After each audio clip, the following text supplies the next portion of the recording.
Fala pessoal, professor Marques Cruz com vocês aqui em mais um vídeo do canal Marques Edu. Hoje nós vamos falar sobre o concurso do IFPI, esse concurso que foi lançado agora há pouquíssimos dias, no dia 24 de junho de 2022, e eu vou falar com vocês sobre essas vagas. A gente tem vaga tanto para professor, né, para docente da carreira EBTT, quanto para técnico administrativo em educação. E vamos passar aqui, né, se você está chegando agora no canal e ainda não conhece, recomendo que você se inscreva, porque aqui eu trago novidades sobre concurso, trago aulas completaças aqui para vocês, e eu vou mostrar agora o edital e as aulas que eu já tenho aqui no canal, então você vai poder já ter uma noção do que você já vai ter de conteúdo aqui, certo? Então inscreva-se, é gratuito e você vai ser o beneficiado. E vamos lá, então esse concurso público ele é dividido em dois editais, o 73 e o 74. Certo? O 74, que eu vou falar primeiro, é a parte do concurso para técnico administrativo em educação, que é esse edital, né, do 74/2022, como eu já tinha falado.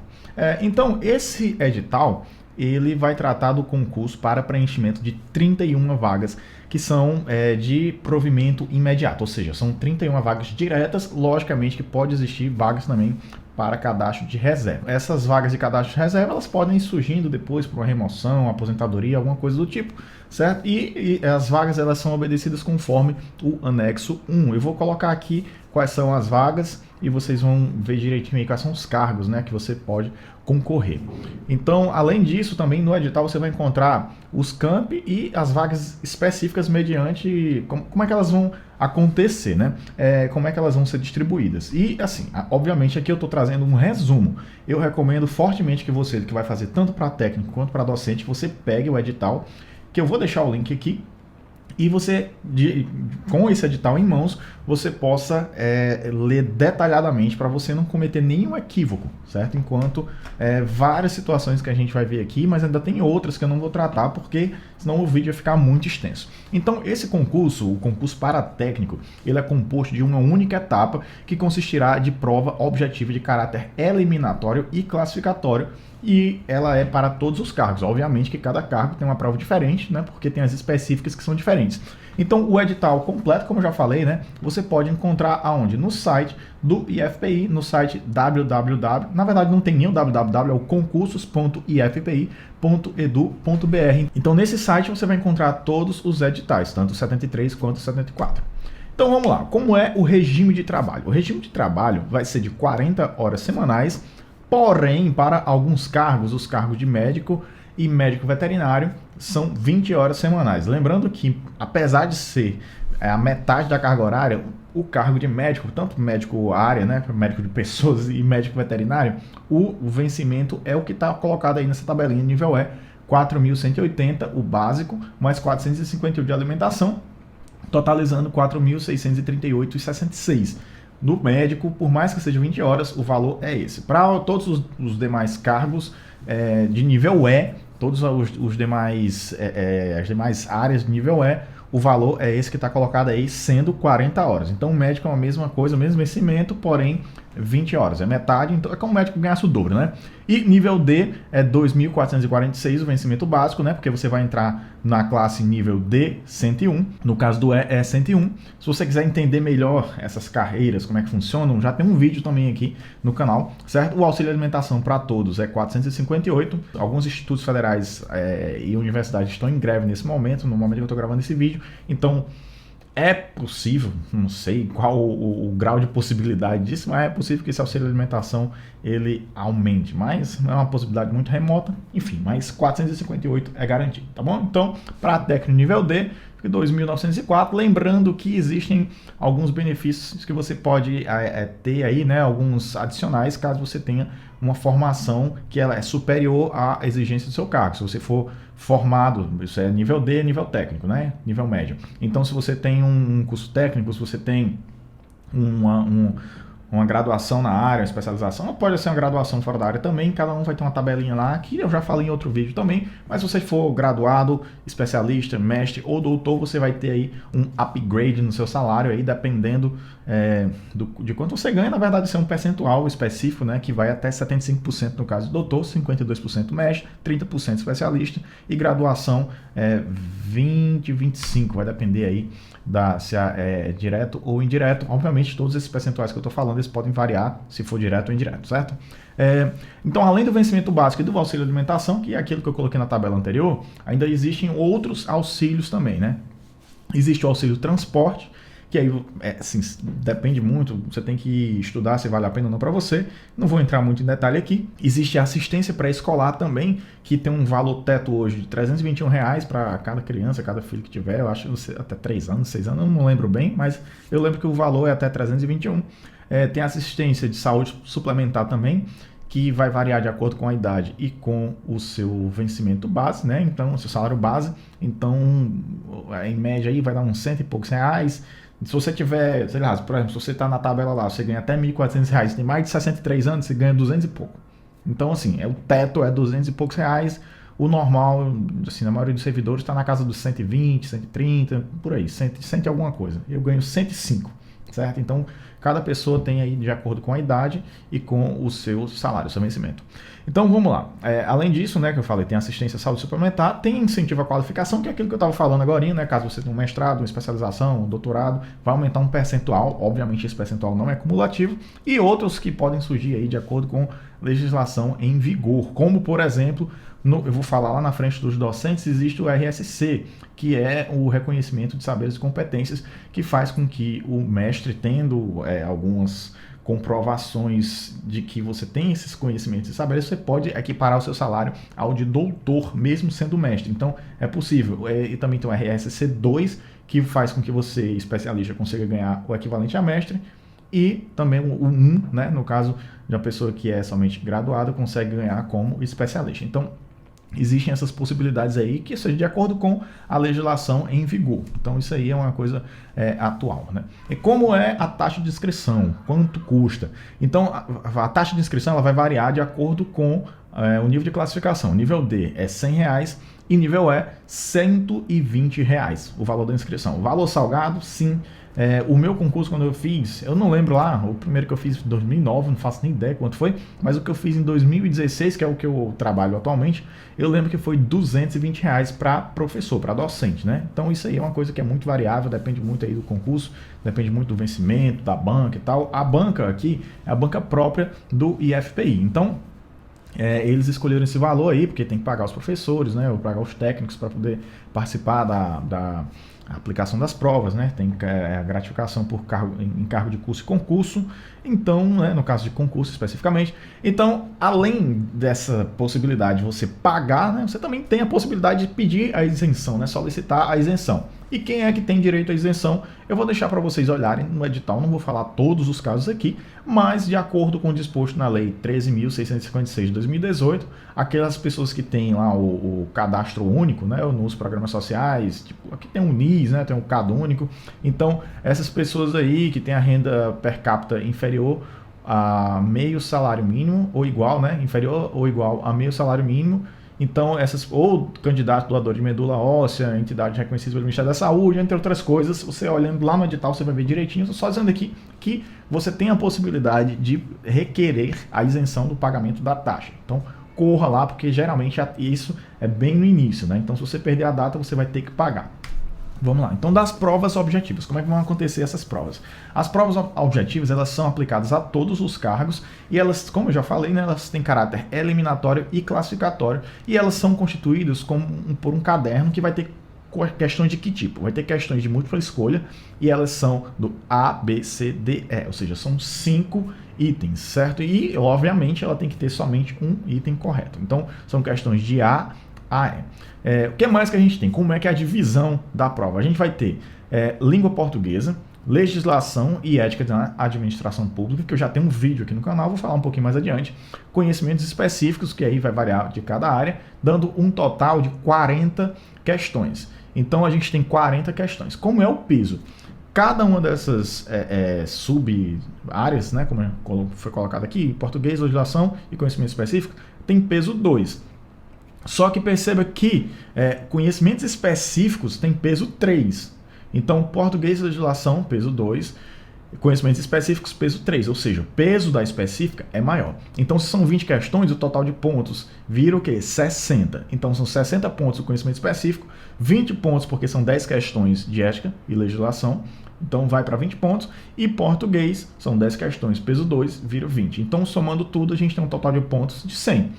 O mínimo de pontos que você tem que acertar em cada um dos itens é a metade, pelo menos a metade, para você poder passar, né, para a próxima fase. Na verdade, assim, passar para ser aprovado no concurso, né? Então, para você ser aprovado, obviamente tem um limite de vagas, mas para você ser aprovado, você tem que ter pelo menos 50% em cada um. Não adianta você ter feito, são 50, são 100, né? Digamos que você fez 78 e você fez 80. Digamos que você fez 80 pontos, só que você zerou a língua portuguesa.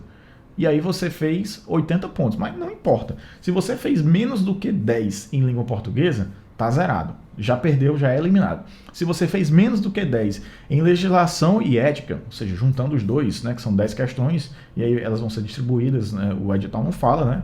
Geralmente cai mais da 8.112. Então, se você fez menos de 10 nesses dois, então você vai também ser eliminado. A mesma coisa para conhecimentos específicos. Se você fez menos de 30, né, ou seja, 30 é o quê? São 10 questões. Se você acertou menos de 10 questões nas específicas, você está eliminado também. Então, basicamente é isso. Isso aqui é muito importante porque tem gente que quando faz o concurso, aí depois vai atrás de confusão e a pessoa não entendeu essa coisa básica aqui do início do edital.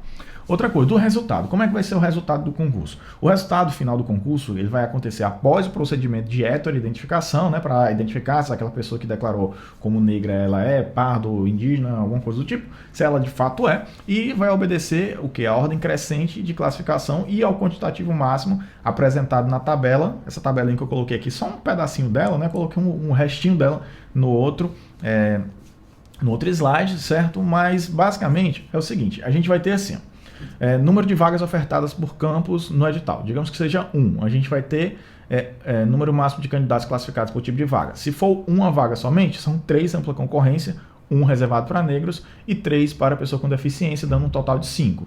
E aí a gente tem a tabela seguindo, aí vocês podem olhar de acordo e analisar de acordo com o número de vagas do seu cargo específico. Eu não vou entrar bem em detalhe nisso.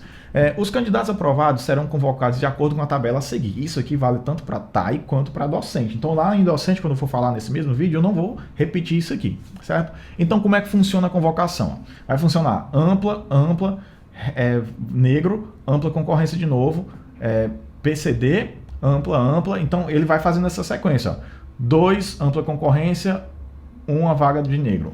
Outro, ampla concorrência, 1 PCD, 2, ampla concorrência, e aí vai. E assim, eu não coloquei a tabela completa. Se você quiser ver a tabelinha completa, você vai lá no edital e aí você vai ver como é que se dá toda a sequência de convocação. Quais são as vagas que foram disponibilizadas para esse concurso, né? São 31 vagas, né, como eu falei no início, eu não lembro se eu falei bem no início, enfim, mas são 31 vagas e essas vagas elas são divididas entre analista de tecnologia da informação, 40 horas, que são 6 vagas. A gente tem, tô falando primeiro aqui as de nível E, certo? Enfermeiro, 40 horas, médico, 20 horas, médico veterinário, 20 horas, que são 3, odontólogo, 4. Aí a gente vai agora para nível D. Tem assistente de administração, são 4 vagas apenas, né? Essas aqui são as vagas imediatas. Técnico de laboratório, área alimentos, 2 vagas.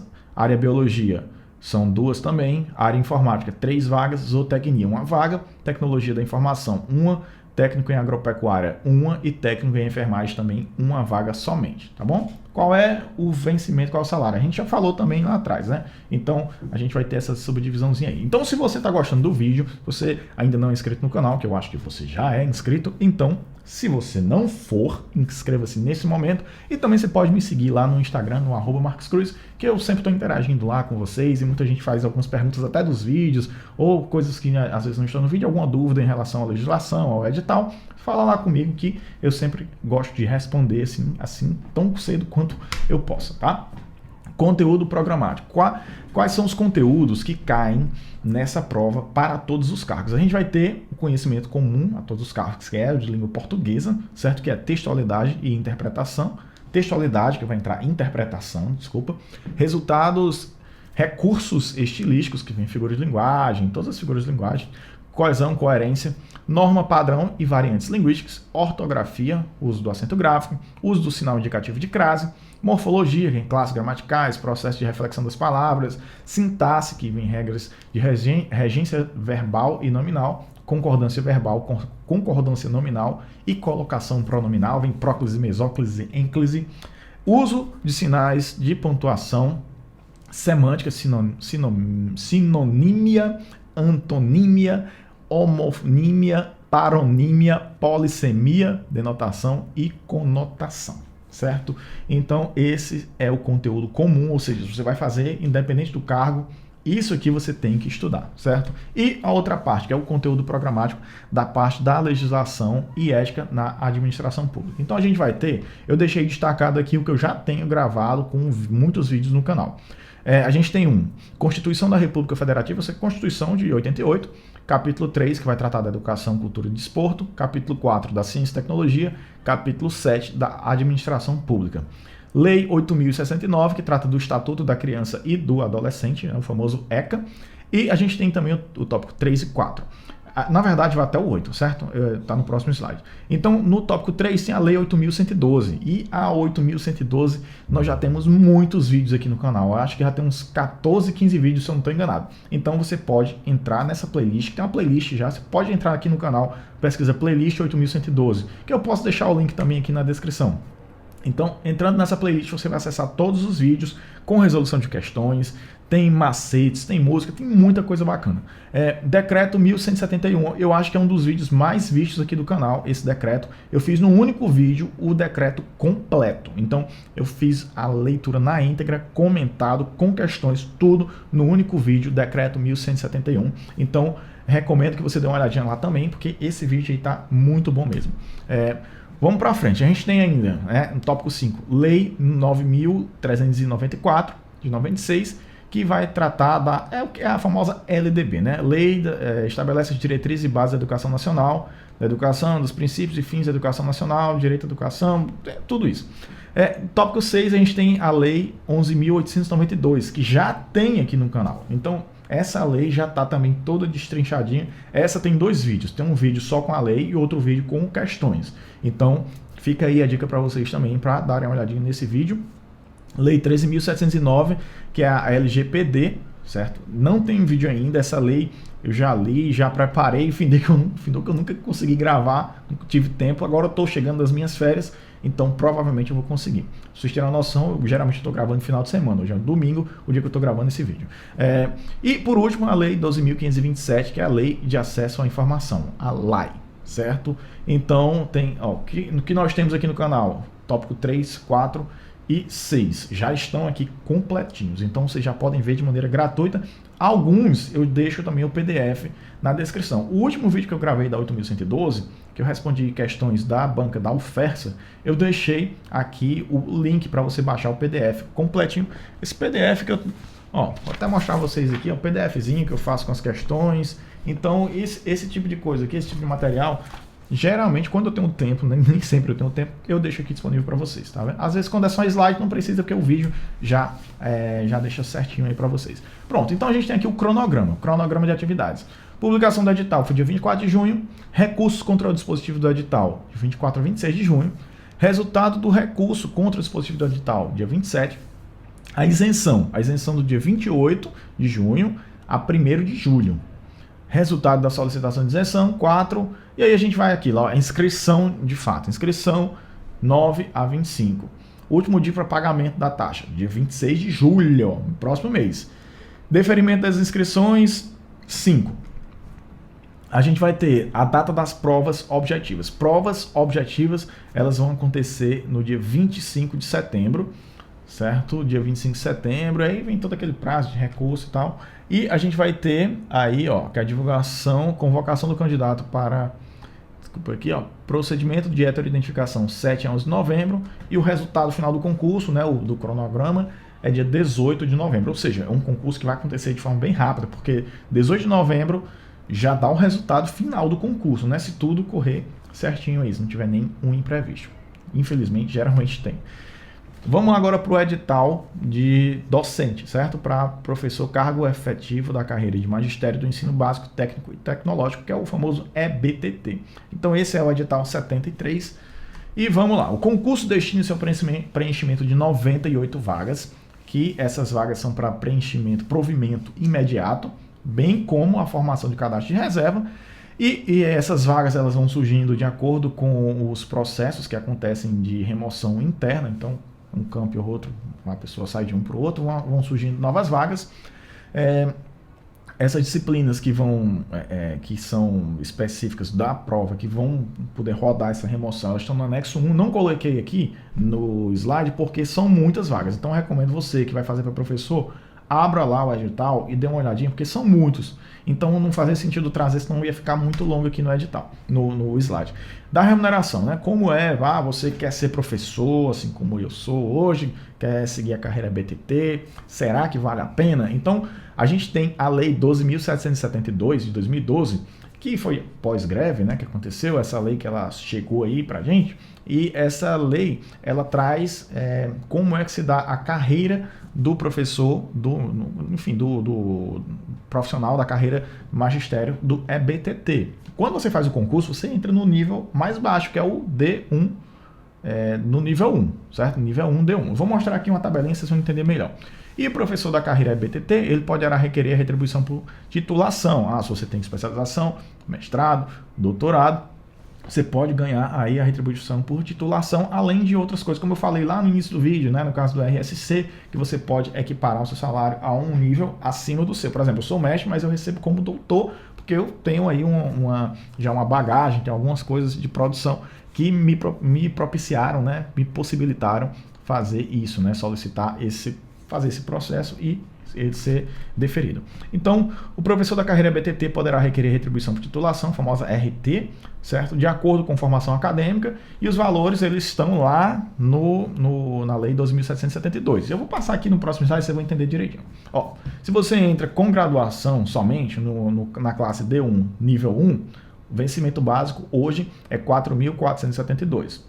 Então, se você entra com graduação limpa e seca, que pode, né? Muita gente pensa, mas não pode entrar no IF. Nos IFs, nos institutos federais, pode, porque a carreira EBTT, ela tem exigência mínima de graduação.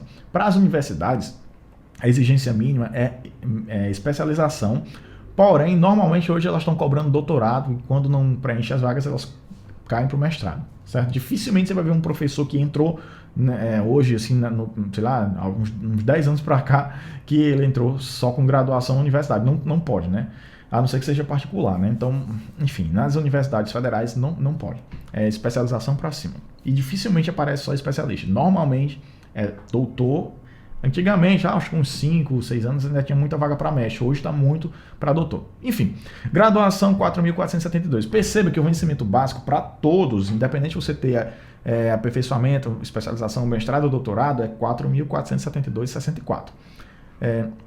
E a retribuição por titulação ela vai aumentar de acordo com o grau de aperfeiçoamento, né? O grau o grau acadêmico, certo? Então, se você tem só um aperfeiçoamento, que é aquele curso menor do que uma especialização, 180 horas, 447 que vai aumentar. Especialização aumenta 894, mestrado aumenta 2.236 e doutorado aumenta 5.143, que o salário pula, né? O vencimento, na verdade, a sua remuneração, ela pula para 9.616. Ainda tem mais 458 de alimentação, tem a retribuição, aquele auxílio, né, de saúde, a restituição, quase que eu não falo o nome aqui, restituição, que dá uns 100 e pouco, mas também vem o leão e come tudo aí, vai comer uns 1.000 e tantos reais, 2.000 reais seu aí, brincando, certo? Então, a pessoa que vai entrar aí com 9.600 e pouco, vai ficar com 7 e uns quebradinhos, porque ainda tem a contribuição previdenciária e ainda tem um leão, que vai comer aí uns 2.500, talvez até uns 3. Então, também não se anime demais não. Tenha calma, pequeno gafanhoto. Vamos para frente. Sim, como eu falei, né? Além disso aqui, a gente tem como benefício auxílio alimentação, que é 458, transporte, geralmente o professor não solicita auxílio transporte, tem um descontozinho de 6%, então você tem que fazer o cálculo para ver se compensa. Auxílio pré-escolar, como eu já falei, né? 321, dependendo aí que é o teto de hoje, entre outros complementos, de acordo com a legislação em vigor. Por exemplo, deixei aí para vocês pesquisarem RSC, caso você não conheça ainda, pode equiparar o seu salário com uma categoria 1 acima, tá bom? Ao concluir a solicitação de inscrição, o candidato deverá imprimir o boleto com a taxa, ficou coma, né? Com a taxa de inscrição no valor de 170. Então a inscrição para docente é R$170 e você tem que efetuar o pagamento, e aí ele fala que tem que ser exclusivamente nas agências e caixas eletrônicos do Banco do Brasil e seus correspondentes, que isso é muito chato, né? Porque como ele está sendo organizado pela própria universidade, pelo próprio instituto, aí ele vai gerar aquela GRU, Guia de Recolhimento da União, que só paga o Banco do Brasil, e isso é muito chato. Enfim, né? Isso aí é o de menos. As provas aplicadas para todos os cursos, disciplinas, terão caráter eliminatório e ou classificatório e serão realizadas em 3 etapas. Então, o concurso para docente, ele tem 3 etapas. Ele tem a parte da prova objetiva, que vem conhecimentos específicos e legislação. Ele tem a prova de desempenho didático-pedagógico, ou seja, aquela prova em que o professor vai ministrar uma aula. E também tem a prova de títulos, que é a 3ª etapa. Então, na prova de conhecimentos específicos e legislação, ela é de natureza eliminatória e classificatória. Ela vai ser subdividida em 3. Conhecimentos específicos, que vai ter 40 questões, língua portuguesa, que são 10 questões, e legislação, que são 10 questões também. Como é o peso de cada questão? Cada questão, no valor dela, nos conhecimentos específicos, tem peso 2, ou seja, a pontuação vai ser 80. Língua portuguesa e legislação, peso 1. Então a gente vai ter que, somando isso, a gente vai ter 100. 100 na primeira etapa, e aí você vai ter uma classificação. A pontuação mínima para cada um desses subitens aí que a gente tem é 50%. Então, se a pontuação, sei lá, tem 40 questões, conhecimento específico, o mínimo que você tem que acertar é 20. Se acertou 19, fora, já está eliminado. Em qualquer um, se é língua portuguesa. Se tem 10, o mínimo é 5. Então, se você acertar 4, está eliminado. E legislação também, a mesma coisa, são 10, acertou menos do que 5, também já está eliminado, certo? E aí, sendo você aprovado nessa primeira etapa, a etapa da prova objetiva, você vai para a segunda etapa, que é a prova de desempenho didático-pedagógico, e aí vai ser atribuída a nota de 0 a 100, cujo corte é 60, não é 50% nesse caso, o corte é 60, então, se você teve uma nota menor do que 60, já cai fora também, porque ela é eliminatória e classificatória. Já a terceira etapa, para quem foi aprovado na prova de desempenho, está dentro lá das vagas, a pessoa vai para poder, geralmente é para decidir a classificação, né? Que ela é só classificatória, e para saber, às vezes você fica melhor classificado, você vai escolher o campus que você vai, entre outras coisinhas que tem aí, certo? Então, ser chamado primeiro.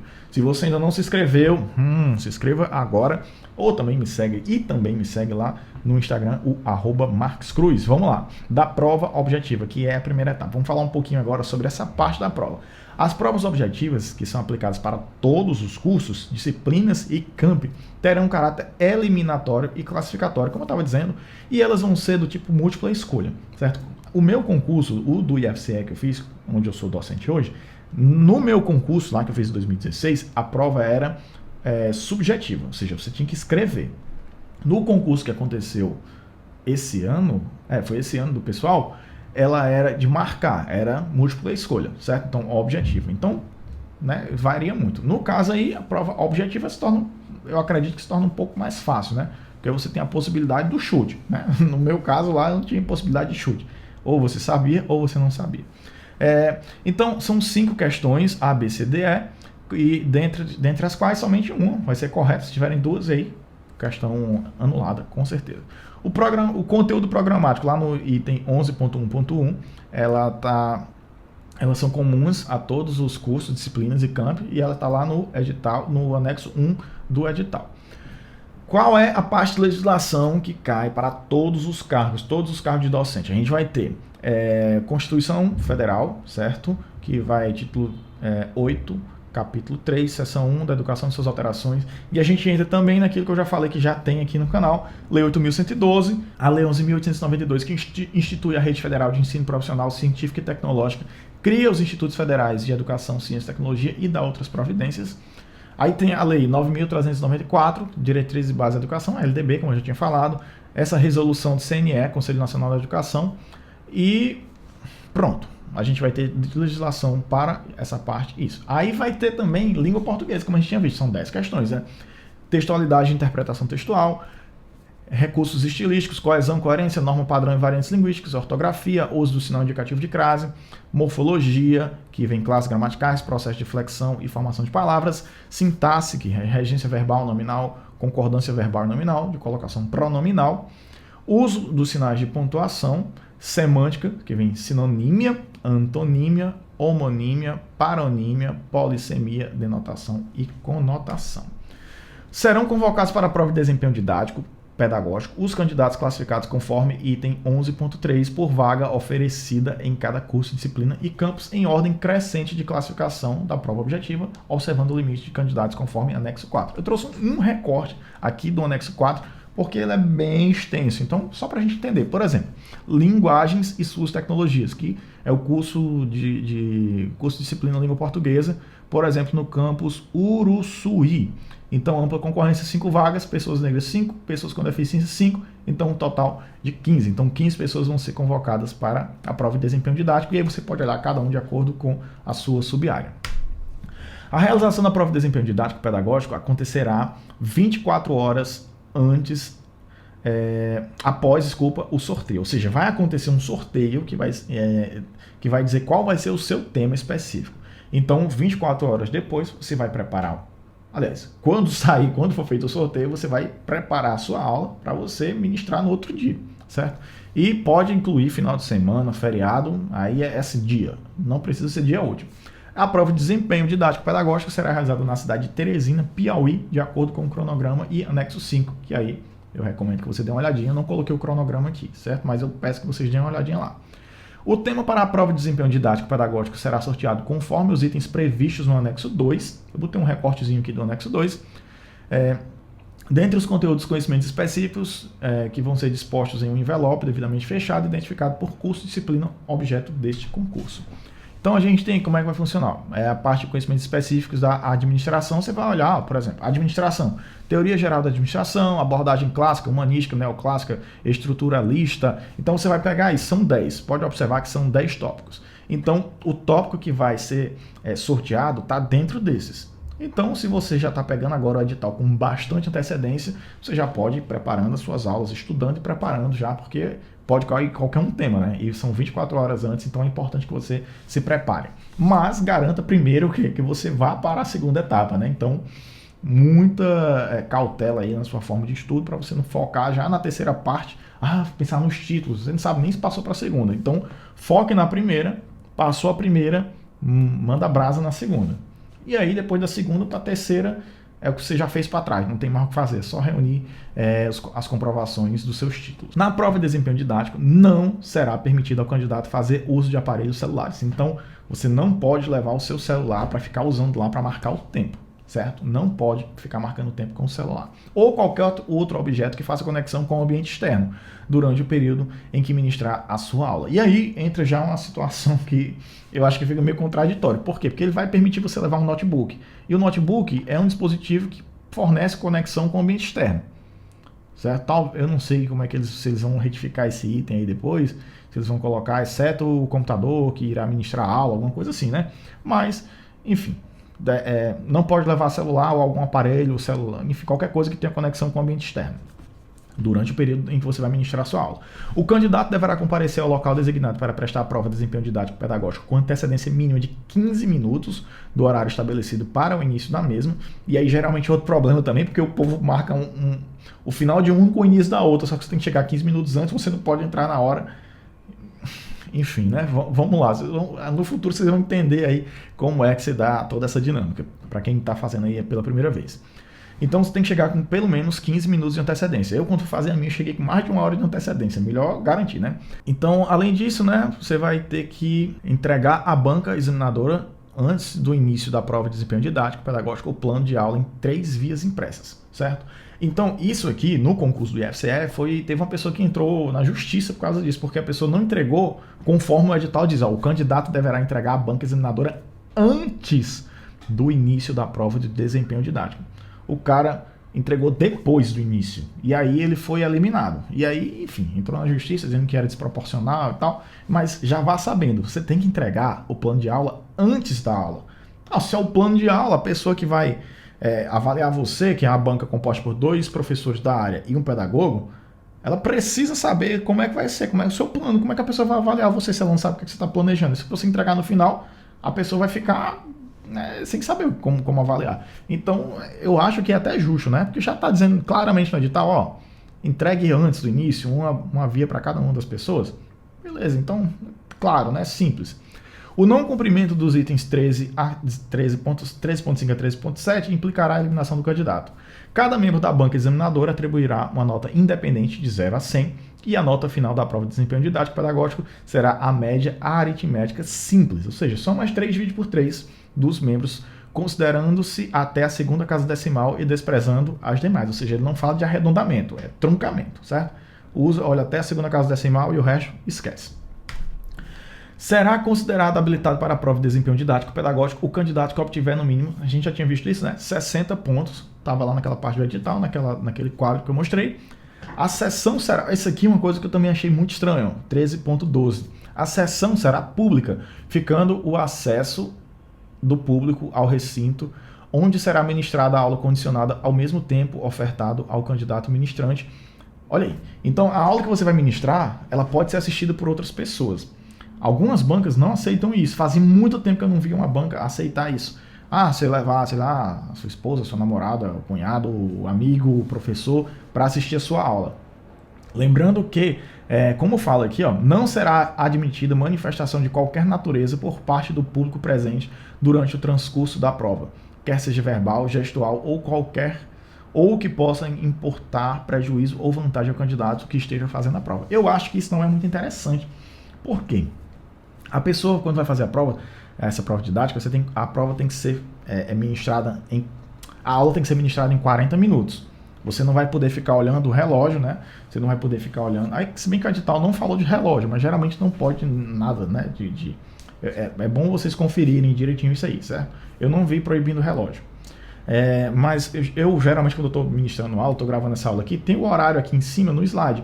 Então você pode acompanhar a sua aula pelo PowerPoint lá, quando você for gravar, se você for ministrar pelo PowerPoint, você bota o computador lá, você aperta F5 na hora e vai começar a marcar o tempo. Então esse tempo aqui você tem como base da sua aula.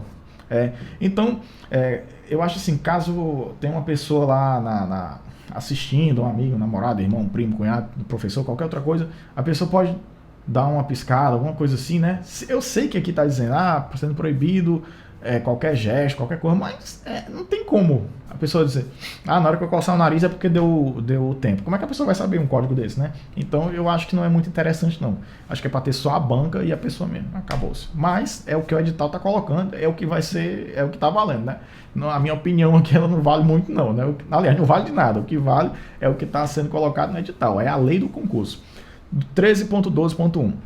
Não é permitida a presença dos demais candidatos, ou seja, é público, porém o seu concorrente ele não pode entrar. Por quê? Aí imaginou que você pega o mesmo tema do outro cara. Aí chega lá, ele vai assistir a sua aula. Eu vou melhorar isso aqui, eu vou falar isso aqui que ele falou. Eu achei que ele gaguejou aqui, que ele fez isso aqui. Poderia dar um exemplo melhor. Ou seja, não tem sentido, né? E, inclusive que eu acho que não tem sentido porque a pessoa que assistiu a sua aula pode ser amigo do outro lá. Então quando a aula do seu concorrente acabar, o cara pode dar o bizu pro outro, né? Eu acho que não é uma coisa muito interessante, não, esse negócio aí de deixar o público externo poder assistir, mas tá colocado no edital, né? Então pode. Será eliminado o candidato que infringiu o estabelecido no subitem 13.12.1, né? Que, enfim, se você quiser assistir a aula de outra pessoa, você vai ser eliminado, né? Aí também é demais. A avaliação da prova de desempenho didático pedagógico consistirá na análise dos itens descritos no quadro a seguir. Então vai ser identificado, vai ser avaliado. Plano de aula, desenvolvimento da aula. No plano de aula é aquela parte do papelzinho escrito, que eles dão um modelo, né? Identificação, que vem o nome do candidato, disciplina, subtema, data, duração da aula. Vem os objetivos da aula, conteúdo programático, estratégia de ensino, recurso didático, avaliação de aprendizagem, referência bibliográfica. E aí eu lembro para vocês que eu já tenho alguns vídeos aqui no canal em que eu falo sobre isso. Então eu dou várias dicas muito importantes para a prova de desempenho didático. Tem um vídeo que eu falo como eu fiquei em primeiro lugar na prova do IFCE, na parte de desempenho didático. Tem outra parte que eu dou só dicas também para isso, e tem outro que eu trago um convidado também, certo? Que é o Egberto Melo. Então tenho 3 vídeos aqui no canal que eu falo sobre isso, tá bom? Esse terceiro que eu falei é uma live. Na parte de desenvolvimento da aula tem o domínio do conteúdo, operacionalização dos objetivos, utilização de estratégias e recursos didáticos adequados ao tema, utilização de procedimentos avaliativos adequados, adequação do tempo aos conteúdos propostos, né? São 40 minutos ao todo para essa aula. E aí você fica, eu faço 39, eu faço 41? Não. O tempo que eles colocam é 40 minutos. Qualquer coisa que você fuja disso aí, você já vai perdendo ponto, né? Sendo que, eu vou ser sincero, eu não olhei 100% essa parte do tempo, eu só vi que era 40 minutos, eu não entrei bem em detalhes. Há concursos que eliminam você caso você passe 2 minutos, então é importante que você veja lá direitinho no edital. Estou trazendo aqui, como eu falei, o geralzão, né? Para você ter certeza de cada ponto, você tem que pegar o edital e lá dar uma olhadinha. Apresentação pessoal, espontaneidade, postura, autocontrole, dicção, tom de voz, linguagem formal, compatível ao conteúdo, nível, série e contextualização, que é a conexão entre o tema e a aplicabilidade dos conhecimentos. Então, tudo isso é avaliado. Então, às vezes a pessoa tira em primeiro lugar e na hora da prova de desempenho didático ela é eliminada porque tirou menos do que 60, porque a pessoa é muito boa em fazer conta, muito boa no conteúdo, mas na hora de explicar ela não sabe se expressar bem, ela não soube fazer um bom plano de aula e aí ela simplesmente é eliminada. O IFPI somente disponibilizará quadro branco para a prova de desempenho didático pedagógico, não se responsabilizando pelo fornecimento de outros equipamentos ou materiais aos candidatos. Isso aqui já é padrão nos concursos, certo? Então, as instituições elas não fornecem mais o data show, extensão, ela às vezes até tem na sala lá, mas ele não tem a obrigação. Por quê? Quando ele tem a obrigação, se der problema, culpa da instituição. Então eles falam o quê? Que é de inteira responsabilidade do candidato levar qualquer equipamento de apoio didático pedagógico, tal como projetor de multimídia, extensão, e aí eu achei estranho, extensão de mínimo 2 metros. Se você levar uma extensão de 1,5 metro, vai medir lá, e sua extensão é pequena, você não pode fazer não. Enfim, né? Flip chart, aquele papelzão assim que você pode escrever, entre outros. Ficará a cargo do candidato providenciar e instalar os recursos necessários à execução da aula, não podendo o IFPI ser responsabilizado, aquilo que eu acabei de dizer, né? Por que ele disse que não fornece? Para ele não ser responsabilizado caso dê algum problema, caso falte energia, caso a extensão pegue fogo na hora lá, certo? Então o IFPI, ou IFP, né, como alguns chamam, ele está desobrigado. Então a obrigação é do candidato. O candidato que optar por operar qualquer equipamento de apoio didático pedagógico na prova de desempenho didático será disponibilizado 5 minutos para a montagem ou preparação antes da aula. Então, se você quer levar um data show, você tem que montar rapidão. Chegou já tudo no ponto lá. Você não pode demorar mais de 5 minutos, senão já vai começar a contar do tempo da sua aula, certo? Então, aqui, como eu tinha colocado, ó, são 40 minutos previstos para a execução da aula. Então, são 40 minutos. O item 13.15.3 fala em 40 minutos e só. Ele não fala aproximadamente, não. Ele fala 40 minutos e pronto.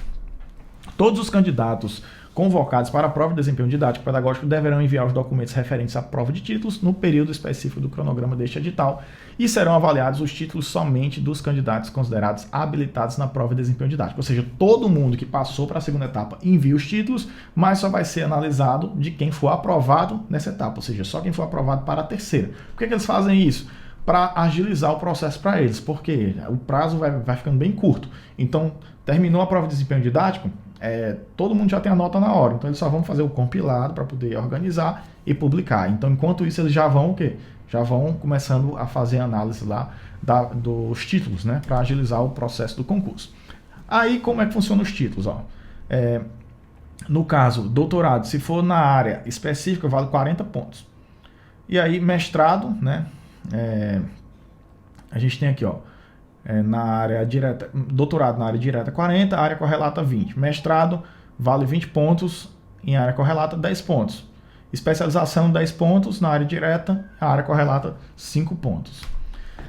Atividade de docência e experiência profissional. Então vai ter comprovação de tempo de exercício do magistério em qualquer dos níveis de educação básica, 2 pontos por ano, máximo de 8. Comprovação de tempo de exercício magistério em nível superior, 2 por ano, também vale no máximo 8.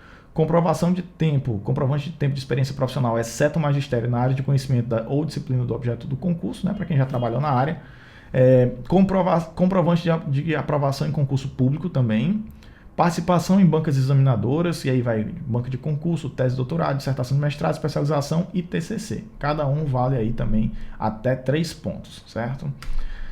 Atividade de pesquisa, e tem publicação de trabalhos científicos em periódicos, publicação em sites eletrônicos especializados com ISSN, publicação de livros, tradução de capítulo, enfim, tem tudo aí no edital que eu vou deixar para vocês podem ver no edital direitinho, além dessas orientações também de doutorado, com orientação de doutorado e tudo mais, tá bom? Então, pessoal, era basicamente isso que eu queria trazer para vocês, essas informações iniciais. Então são muitas informações, recomendo, como eu falei, que você pegue com tranquilidade o edital e veja, né, para que você não cometa nenhum erro e seja prejudicado porque você deixou de ler um ou outro tópico, tá bom? Então, se você gostou desse vídeo, inscreva-se no canal, vou ainda trazer muito conteúdo para cá, tô sempre produzindo, então inscreva-se no canal, deixe o seu like, clique no sininho, não custa nada, você ajuda o canal e você se ajuda também. Até um próximo vídeo e valeu, tchau!